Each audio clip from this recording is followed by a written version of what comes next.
غزہ جنگ کے خاتمے کے لیے ٹرمپ کے فلسطین اسرائیل دو ریاستی منصوبے کے 21 نکات سامنے آ گئے ہیں۔ نمبر 1، غزہ کو انتہا پسندی اور دہشت گردی سے پاک زون بنایا جائے گا جو اپنے ہمسایوں کے لیے خطرہ نہ ہو۔ نمبر 2، غزہ کی تعمیر نو اس کے عوام کے بہتری کے لیے کی جائے گی۔ نمبر 3، اگر اسرائیل اور حماس اس تجویز پر متفق ہو جائے تو جنگ فوراً ختم ہو جائے گی۔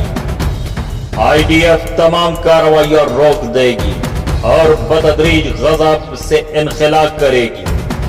نمبر 4، اسرائیل کی جانب سے معاہدہ عوامی طور پر قبول کرنے کے 48 گھنٹے کے اندر تمام زندہ اور شہید یرغمالیوں کو واپس کیا جائے گا۔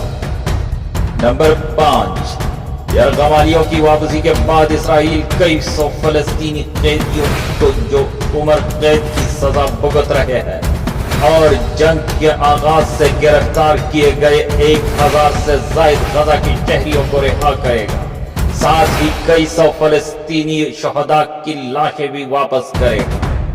نمبر 6، یرغمالیوں کی واپسی کے بعد حماس کے وہ اراکین جو پر امن بقائے باہمی پر راضی ہوں گے انہیں عام معافی دی جائے گی، جبکہ جو غزہ چھوڑنا چاہیں گے انہیں محفوظ راستہ دے کر متعلقہ ممالک بھیج دیا جائے گا۔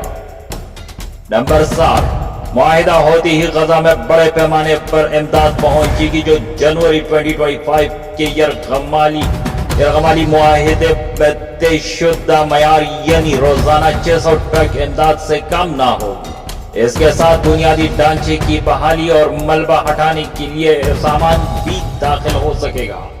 نمبر 8، امداد کی تقسیم کسی بھی فریق کی مداخلت کے بغیر اقوام متحدہ، ریڈ کریسنٹ اور دیگر بین الاقوامی تنظیمیں کرے گی جو اسرائیل یا حماس سے وابستہ نہ ہو۔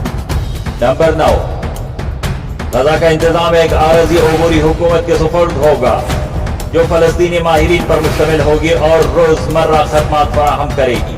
اس کمیٹی کی نگرانی ایک نیا بین الاقوامی ادارہ کرے گا جو امریکہ، عرب اور یورپی شراکت داروں کے ساتھ مل کر قائم کرے گا۔ یہ ادارہ فلسطینی اتھارٹی کے اصلاحی منصوبہ بندی مکمل ہونے تک غزہ کی تعمیری نو فنڈنگ فریم ورک فراہم کرے گا۔ نمبر 10، ایک معاشی منصوبہ بنایا جائے گا جس میں ماہرین شامل ہوں گے جنہیں مشرق وسطی کی جدید شہروں کی تعمیر کا تجربہ ہے اور موجودہ منصوبوں پر غور ہوگا تاکہ سرمایہ کاری آئے اور روزگار پیدا ہو۔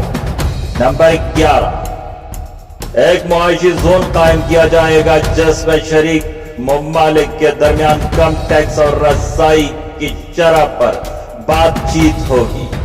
نمبر 12، کسی کو بھی غزہ چھوڑنے پر مجبور نہیں کیا جائے گا لیکن جو چھوڑنا چاہیں گے وہ واپس آنے کے اہل ہوں گے، ساتھ ہی غزہ کے عوام کو وہی رہنے کی ترغیب دی جائے گی اور انہیں بہتر مستقبل بنانے کا موقع دیا جائے گا۔ نمبر 13، حماس کو غزہ کی حکومت میں کوئی کردار نہیں دیا جائے گا۔ جنگی سرنگوں سمیت ہر قسم کی جارحانہ فوجی ڈھانچے کو ختم کرنے اور دوبارہ نہ بنانے کا عہد کیا جائے گا۔ غزہ کی نئی قیادت اپنے ہمسایوں کے ساتھ پرامن بقائے باہمی کی بنیاد رکھی کی پابند ہوگی۔ نمبر 14، خطے کے شراکت دار سیکیورٹی کی ضمانت دیں گے تاکہ حماس اور دیگر گروہ اپنی ذمہ داریاں پوری کریں اور غزہ اسرائیل یا اپنے عوام کے لیے خطرہ نہ بنے۔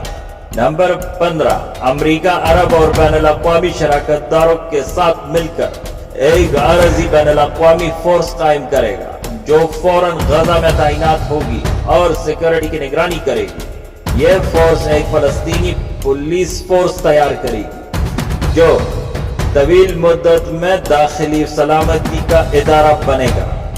نمبر 16، اسرائیل نہ غزہ پر قبضہ کرے گا اور نہ اسے ضم کرے گا۔ IDF آہستہ آہستہ علاقے چھوڑ دے گا جیسے جیسے نئی سیکیورٹی فورس کنٹرول اور استحکام قائم کرے گی۔